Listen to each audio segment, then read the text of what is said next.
What up, gang? It's Zach from after editing all of this video. I'm gonna break the golden rule of hobby making videos and not show you what the final product is at the beginning. I'll do the Mr. Beast thing. You're gonna wanna watch to the end because I think it's important to see where I was going to take this and then how I botched it and where it ended up, because I think it's interesting. But just so you know, like, where in my mind this was supposed to be headed, I'll show you. This is the tone of what I wanted it to be, and if you just watch, you'll see that it does not go that way. It's a disaster video. This is a disaster video. Hey everyone, I was on Twitter the other day talking about how crafting videos would be way more fulfilling if there was some way to be self-expressive in the craft in some way, to like express things that I'm feeling or like experiences that I'm having. So today we're going to be making an artistic interpretation of Icarus flying too close to the sun. Okay, it's day 3 of me doing this because I'm procrastinating so aggressively, but no more. We're gonna sit down and we're just gonna make this thing. So the first thing that's on the agenda is that we have to make a building, a tavern, that is about this size, hero scale. So I'm gonna cut out some foam, we're gonna build a little building, we're gonna add some paneling, and then we'll build a train after that. Full disclosure, I have no idea what I'm doing. I'm just winging it. And I think that'll become very apparent as we move through this. Let's do it. Here you can see I'm using the very high-tech technique of setting the mini down to create the scale. Then using my new toy, this Proxxon hot wire cutter, I carefully cut out the chunks that will make up the frame, and then I hot glue them together, just like this. Hot glue is great because it's easy, there's never any difficulty using it. Oh, God, damn it. This is a mess. So there it is. That was way too much work to just glue 4 walls together, but we have the frame of the building now. For scale, here's the guy. Next up, it was time to make the wood paneling. I used balsa wood strips for this because it's thin and easy to craft with. Using the square and pencil and the dull part of this blade, I made panel lines. And then I used a steel wire brush to add the wood grain and thicken the panel lines with a pencil. I grabbed some tacky glue, coated the outside with that, here's so much glue, and mounted the panels to the outside. Okay, so I don't know how well this worked. There wasn't enough weight on it when I was, that looks pretty good. I'm a fan of that. So then I repeated it for every side of the building. I went back to the store and bought this Loctite super glue that I love so much, and I decided I was going to add some trim to the building. I also made this little front door, which I think is pretty good. These split popsicle sticks, on the other hand, pain in the ass. Pain. Oh, this is a mess. My minis came. I ordered a bunch of minis to make the Icarus character because I don't have a 3D printer. If I had a 3D printer, it'd be super easy, but I don't. So I ordered just a bunch of minis with my gift card, and we are going to kit bash them into a little Icarus guy. Holy shit, they gave me a pink. So my thoughts are, this one will be the body. I also bought 2 winged people. How do I? Because I didn't know which wings would look best. I think I'm gonna go with the big wings. Are these wings too big?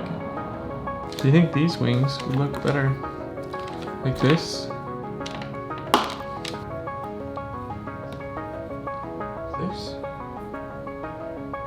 I do think this looks better, yeah. Before I glue them on, I do want to screw them up a little bit because he's falling, you know? That's the whole thing, is his wings are fucked up.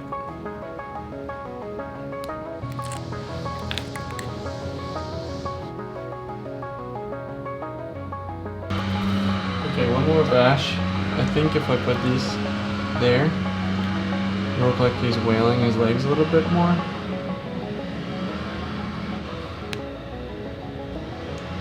It's done now.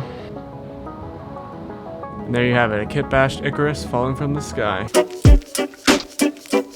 I'm gonna cut this right here and use this as the roof panel. Saw this little trick from Boylei Hobby Time and he had sort of mentioned that this part was annoying, but I didn't realize just how annoying it was to remove all these little cardboard flappers. But there you go, look at that, 1/2 of the roof. Now, in order to make the roof sort of sit at an angle, I had to make these little pieces that probably have a good name, but I don't know what it is. So I used them to fasten on these cardboard tin roofs, and then it was onto the awning. First, I fabricated a little frame, and then using the remainder of the tacky glue, I fastened on the tin roof and then sealed it. And now finally it was time to paint up all licorice. I did the usual techniques of covering everything in Reaper Mini's paint. And what's nice about a decent paint job is that it helps hide all the kit bashing mistakes. So then I gave this baby a wash, and then I forgot to take a final video of it, so... Hello? We've got the building, and now I just need to make a thing to go on it. So I was playing around, and I got this shape. And I think I'm just gonna stack 2 more pieces of foam underneath it. For which I'm going to use this Proxon to do that. Gotta say, gang, using this Proxon cutter, very satisfying. It feels so good to cut through foam. I used a Sharpie to mark where the house was going to be, and then I just used this blade to sort of mess up the terrain a little bit more. Give it that spunk. Then I used another Boylei Hobby Time tip, made some plaster Mod Podge paint mix to coat this cake. I don't think I used enough plaster, but this does give it a little bit of a earthy texture, which is what we're going for. So I'm getting some real... You think a depressed person could make this? ...vibes from this house right now. My goal for this was to make some sort of like artistic expression craft. Like I wanted to be able to express myself through a craft. And I wasn't sure if I was going to be able to do it. And now I'm about halfway, 2/3 of the way through this project, and I would say the answer is no. So I think, to be honest, what's hard about it is that I'm not confident in my own abilities as far as making a craft. So not only am I making trying to make craft a video out of it, but I'm also like trying to figure out how to actually do the craft at the same time. And so it's this double whammy of things that are happening, and I don't know, I don't like it that much. We'll see. If this turns out really well, then I'll change my mind. But at this point, halfway, it's a no for me, dog. I decided to totally flip the script a little bit. I was gonna do like a realistic diorama, but now it's not chaotic enough. I'm gonna prime this in gray, and then I'm just gonna splatter dump paints all over it and see what that looks like. And if it looks like shit, I'm gonna do quit forever, so. Let's give it a shot. Now in the comments of past videos, I've explained that I don't like using spray stuff because it gets everywhere, but this time I was like, nope, I'll build a tent. Had to go deep into the world and get these little grip clips. As I was doing this, the cool girls were moving in upstairs, and so I definitely set a good first impression to their entire families.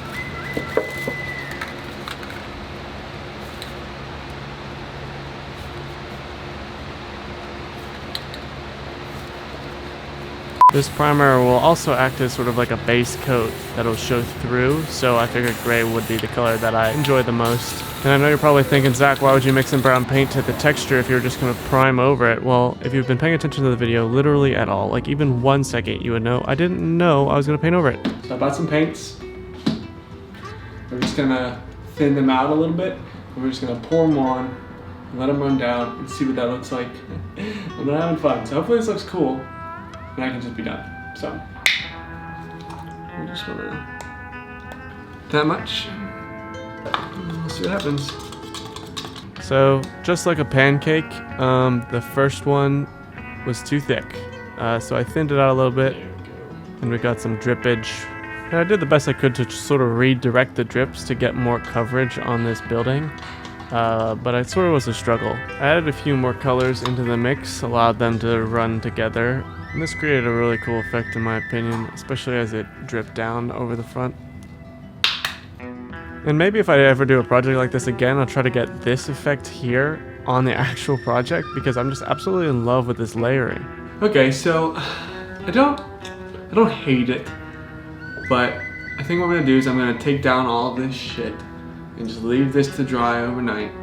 And then tomorrow I'll set up some plastic, get out some brushes, and I will Jackson Pollock it properly, assuming it's dry enough to do anything with tomorrow. But so that's what I'm gonna do. But I'm gonna do that by the daylight light and not with these lights, because I want to take them down. Because I want to tidy up the apartment a little bit, because cool people are moving in upstairs and I want them to think that our apartment is clean.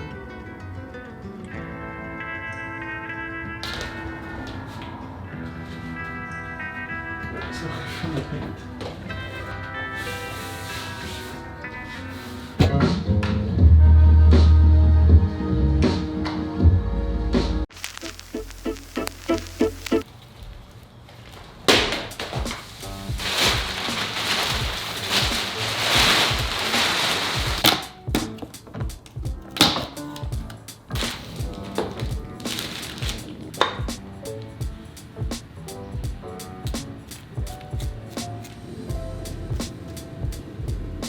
So I did not plan for this shot to look like this. Gravity is actually pulling my zoom lens more and more telephoto as time passes, and so I just thought it was cool.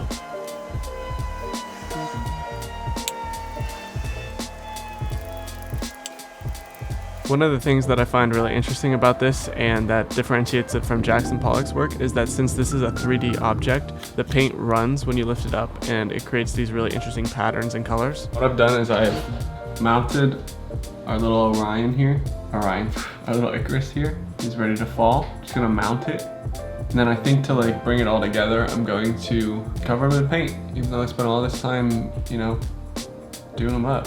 Finally got to bust out my pen vise for something useful, and doesn't our Icarus sort of look like Matt Mercer? Anyway, I really would like everybody to take note of how good of a shot composition this is. My arm is so perfectly blocking the thing that I want you to be able to see. Wonderful, 10 out of 10.